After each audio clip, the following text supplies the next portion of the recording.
faut pas se tromper sur les questions de mondialisation. J'entends parfois des gens qui disent « oui, la Chine, oui, l'Inde, etc. » Mais qui est responsable de la mondialisation?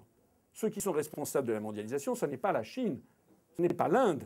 Ceux qui sont responsables, ce sont les États-Unis et la Commission européenne qui ont décidé délibérément dans les années 90 de créer l'Organisation mondiale du commerce et de déréglementer à tout va tous les obstacles, toutes les réglementations aux échanges de capitaux, de marchandises et de services, notamment dans l'objectif de mettre en concurrence et en compétition les prolétariats, les classes laborieuses, les employés, les salariés, les ouvriers des pays occidentaux. C'est de ça qu'il s'agit. Donc nous sommes tendanciellement sur une voie de paupérisation générale pour l'ensemble de la population. D'ailleurs, pas seulement les ouvriers ou les employés. C'est également vrai, et ça va l'être de plus en plus, des cadres. Comme on dit, il n'y a plus que les cols bleus, il y a aussi les cols blancs qui vont maintenant être atteints. Alors, pour faire passer la pilule, si j'ose dire, les États-Unis, comme les pays européens, ont été obligés progressivement de développer des prestations sociales, d'avoir une espèce de gonflement constant de leur endettement, de leur dette publique. On parle beaucoup de la dette publique française, mais tous les pays occidentaux ont été obligés d'augmenter leur endettement pour essayer d'atténuer cette paupérisation qui gagne. C'est un petit peu comme quelqu'un, un salarié partant à la retraite, d'un seul coup ne touche plus que, mettons, la moitié de son salaire lorsqu'il était en activité. Très souvent, eh bien, les gens sont obligés de s'endetter parce qu'ils ont du mal à réajuster brutalement à la baisse leurs dépenses. Eh bien, c'est ça qui se passe. C'est que pour les pays d'Occident, et notamment le peuple américain, a du mal à petit intégrer à la baisse ses revenus. Donc on fait de l'endettement. On fait un endettement qui est devenu absolument abyssal, s'agissant des États-Unis. Et le problème auquel on se heurte maintenant, c'est que il y a eu tellement de dettes qui ont été créées que le dollar, comme vous le savez, potentiellement ne vaut plus rien. Actuellement, hier, l'or était à 1096 $ l'once. Si vous comparez par rapport à 35 $ l'once en 1971, vous voyez que le dollar a perdu 98% de sa valeur en or depuis 1971. Et encore, il ne vaut encore que parce que les pays comme la Chine notamment, ou les pays en voie de développement rapide, acceptent d'acheter des bons du Trésor américain pour colmater le déficit de la balance des paiements courants américaine. Alors tout ceci mène à quoi? Eh bien, tout ceci mène au fait qu'on dit sortir de la crise.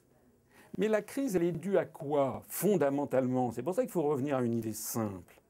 La crise, elle est due au fait que les États-Unis, et malheureusement les pays occidentaux à leur suite, notamment la France, les États-Unis ont perdu ce qui produisait de la richesse sur leur propre sol, c'est-à-dire l'industrie. Au XVIIIe siècle, au XIXe siècle, les grands penseurs libéraux comme Adam Smith ou David Ricardo étaient des penseurs qui insistaient sur la nécessité de préserver une industrie nationale. Il faut bien voir que la politique qui est actuellement suivie au niveau mondial, ce n'est pas du tout la pensée des penseurs libéraux d'origine comme Adam Smith ou Ricardo, qui au contraire insistaient sur la nécessité de sauver l'industrie nationale, notamment pour des raisons de sécurité. Les questions de sécurité, par exemple d'approvisionnement alimentaire, ou les raisons de production de richesse, c'est-à-dire l'industrie, ont été complètement perdues de vue.